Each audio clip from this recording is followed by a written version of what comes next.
For years, I believed I was free, that my decisions were my own, that my time and attention truly belonged to me. But I began to notice repetitive patterns. Whenever something bothered me, I would turn to a habit that distracted me from reflection, a temporary relief that never lasted. It wasn't a physical chain, but a real prison. I was enslaved by my own impulses, and I only realized it when I started looking honestly at myself. Recognizing one's own weakness was the first step. Without clarity, there can be no change. Once I accepted my condition, I understood that the control I imagined having over the world was an illusion. I couldn't change people, events, or circumstances. But there was something I always had access to: my own mind. Every conscious choice, every deliberate decision was a territory no one could take. Stoicism taught me to separate what depends on me from what does not. Learning this was liberating but uncomfortable, because it meant taking full responsibility for my own thoughts. With this awareness, I began observing my impulses without immediately acting on them. Every time the urge to escape reality arose, whether through distractions, overconsumption, or automatic habits, I would pause and ask myself, does this bring me closer to who I want to be or pull me further away?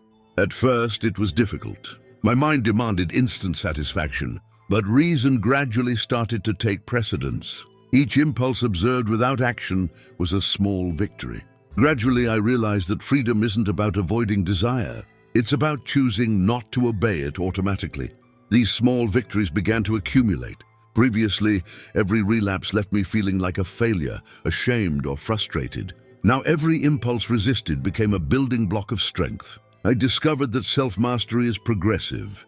It isn't achieved all at once, but in discrete moments when we choose reason over instinct. Discipline isn't repression. It's the ongoing practice of awareness. Addiction isn't defeated with brute force. It's defeated with clarity in every choice. As my mind strengthened, I noticed a difference in how I interacted with the world. Before, every opinion, criticism, or challenge felt like a trigger for impulsive reaction. Today, I can observe and decide how to respond. Nothing external controls me directly anymore. What matters is the interpretation I give to events. Stoicism showed me that suffering doesn't come from the world, but from resistance and judgment. Freedom begins when we stop reacting automatically and start acting consciously. With this new perspective, I realized that my external goals, success, money, approval, that were often used as an escape. I sought to fill inner voids with external achievements. Stoicism taught me that nothing outside defines my value or freedom. Real progress is internal, mastering habits, emotions, and thoughts. The more I strengthened my mind, the less I depended on external circumstances. Every victory over an impulse became a pillar of autonomy, allowing me to act with purpose instead of urgency. This practice brought unexpected challenges. Not everyone understands self-control.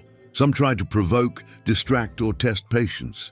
I realized that the true test isn't old habits, but my reaction to external situations. If I gave in to provocation, my mind was still enslaved. If I maintained reason, I strengthened my internal mastery. Every difficult situation became a training ground, an exercise in applied stoicism. Freedom is constant practice, not a permanent state. Over time, I understood that addictions aren't limited to substances or obvious behaviors. Many are mental, the need for approval, comparison, or avoidance of discomfort. Stoicism provides tools to identify these internal addictions and act on them with discipline. Observing thoughts, questioning impulses, and consciously choosing action become daily exercises. Every rational choice is a victory against mental enslavement and a step toward true autonomy. The evolution wasn't linear. There were relapses, doubts, times when I reverted to old impulses. But instead of blaming myself, I reflected on each setback. Each failure became a lesson. Stoic practice doesn't demand perfection. It demands persistence and continuous attention. I realized that freedom isn't the absence of addiction, but awareness of it and the ability to choose differently. With every conscious decision, my mind became more independent and less vulnerable to automatic desires. Today, I see that overcoming the deepest addiction, the compulsion to react without thinking, to escape oneself, is also the key to freedom. Stoicism doesn't promise a life without challenges, but it offers a path. Observe, reflect, and act with clarity. Every impulse controlled is a step toward true autonomy. Every habit built consciously strengthens the mind and reduces invisible slavery. This journey is continuous.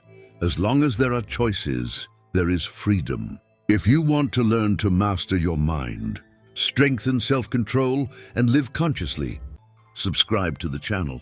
Let's go together in pursuit of your personal evolution. Welcome